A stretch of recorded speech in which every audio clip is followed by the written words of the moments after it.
मंदिर को पहले ढाया, फिर उसके शिवलिंग को ड्रिल मशीन लगा करके तोड़ के टुकड़े टुकड़े करने का पाप किया। ऐसी पापी सरकार को हम माफ कर सकते हैं क्या? ऐसे पापी सरकार को हम माफ करेंगे क्या? मैं आज आपसे यही कहने के लिए आया हूं, यह तुष्टिकरण वाली सरकार है, यह सांप्रदायिक ताकतों को प्रश्रय देने वाली सरकार है। इस सरकार के प्रश्रय पे सिरोही में भगवान राम के रामनवमी के जुलूस पर किस तरह से पथराव हुआ आप सब लोगों ने देखा होगा। पेट्रोल बम फेंके गए, हमारे हिंदुओं की दुकानें जलाई गई, हमारे लोगों की दुकानें लूटी गई, समाज के लोगों की गाड़ियां जलाई गई, बहुसंख्यक समाज के लोगों की मोटरसाइकिलें तोड़ी गई, उनके साथ मारपीट की गई। उस रामनवमी के जुलूस में चलने वाली माताओं बहनों के कपड़े फाड़ करके उनका शील भंग करने का प्रयास किया गया। लेकिन उसके बाद में भी जांच में तुष्टिकरण हुआ। उस तुष्टिकरण के कारण से बाद में गिरफ्तारी में तुष्टिकरण हुआ, दबाव में आकर के छोड़ दिया गया, सजा देने में तुष्टिकरण हुआ, कोर्ट में पैरवी करने में तो भेदभाव हुआ, और उसके बाद में मुआवजे में भी भेदभाव हुआ। उसके कारण से इन सांप्रदायिक ताकतों का हौसला बढ़ा। भीलवाड़ा में दंगा हुआ, जोधपुर में दंगा हुआ, और उस दंगे के बाद में भी जब दंगाइयों को हौसले को कुचलने के बजाय उनको प्रोत्साहन देने का काम किया, उसका परिणाम यह हुआ कि अपने उदयपुर में कन्हैयालाल टेलर की गला काट से सिर को गले से धड़ से अलग करने का काम हुआ कि नहीं हुआ? हमारा खून खोला कि नहीं खोला? क्या हम ऐसी सरकार को बर्दाश्त करेंगे? क्या हम ऐसी सरकार को बर्दाश्त कर सकते हैं? लेकिन उससे भी आगे बढ़कर देखिए, हम सब सनातन संस्कृति के लोग, यहां मंच पर तीर्थगिरी जी महाराज बैठे, राजू गिरी जी महाराज बैठे।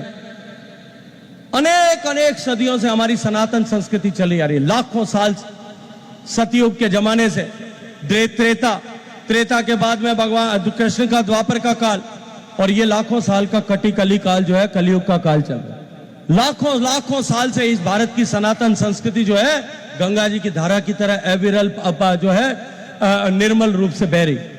ये क्यों बह रही?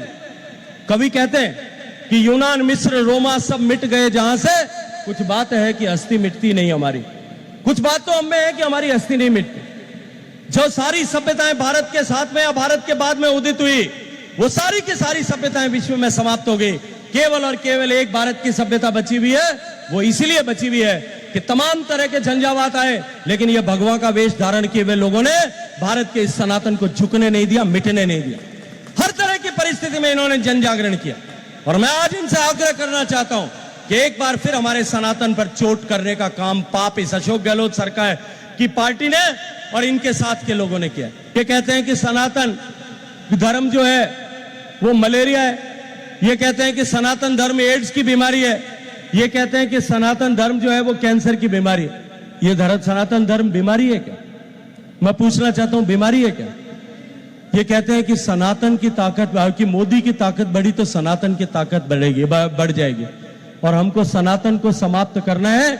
इन बीमारियों को जैसे समाप्त करते हैं वैसे सनातन को समाप्त करना है। सनातन को कोई समाप्त कर सकेगा क्या? महाराज जी आप बैठे, कोई कर सकेगा क्या? इस सनातन संस्कृति पर हमला करने के लिए कितने लोग आए थे? 2000 साल से भारत की संपन्नता, समृद्धि और भारत की खुशहाली को देख करके भारत पर कितने आक्रमण हुए।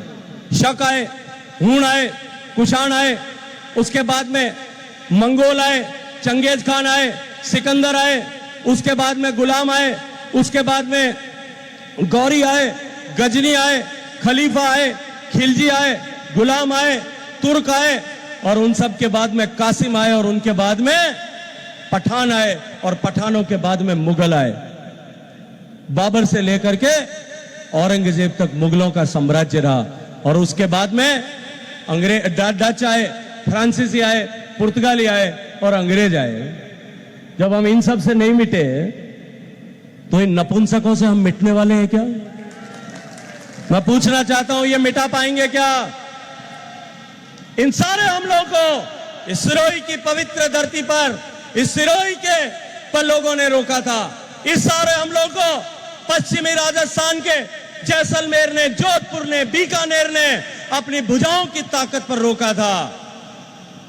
हमारे पूर्वजों ने अपने शीश दान करके इस सनातन की संस्कृति को बचा करके रखा था। उनका डीएनए हम सब में है। क्या हम सनातन को मिटाने वालों की या इस सनातन के मिटाने की कल्पना करने वालों को बर्दाश्त कर सकेंगे क्या? मैं आप सबसे पूछना चाहता हूं, उनको माफ कर सकेंगे क्या? पूर्वजों ने सिर दे दे करके सनातन को बचाया था, आपको तो महज वोट दे करके बचाना है मित्रों, वोट दे करके। इस लोकतंत्र में हमको माथा देने की जरूरत नहीं है, और अगर कभी जरूरत आएगी तो ये मेरा राष्ट्रवादी समाज यहां बैठा है, और ये संत जिस दिन आह्वान करेंगे, सबसे पहला सिर अगर कहीं गिरेगा तो इस सिरोही की धरती पर हमारा गिरेगा। इस सनातन की संस्कृति के लिए पहले लहू की बूंद की आवश्यकता होगी, तो ये जो राष्ट्रवादी समाज है ये उसके लिए तैयार खड़ा है। मित्रों, मैं आज आप सबसे आह्वान करना चाहता हूं कि ऐसी सनातन विरोधी, ऐसी महिला विरोधी, ऐसी दलित विरोधी, ऐसी युवा विरोधी और ऐसी विकास विरोधी सरकार को आप अपने यहां बनाने रहने दोगे क्या?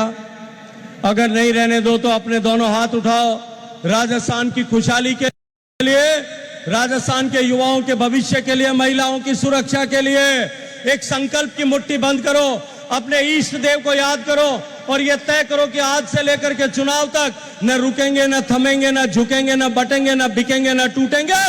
एक ही नारा लेकर के कि अब की बार राजस्थान में भाजपा की सरकार बनाएंगे। जोर से उद्घोष करिए, भारत माता की, भारत माता की, भारत माता की।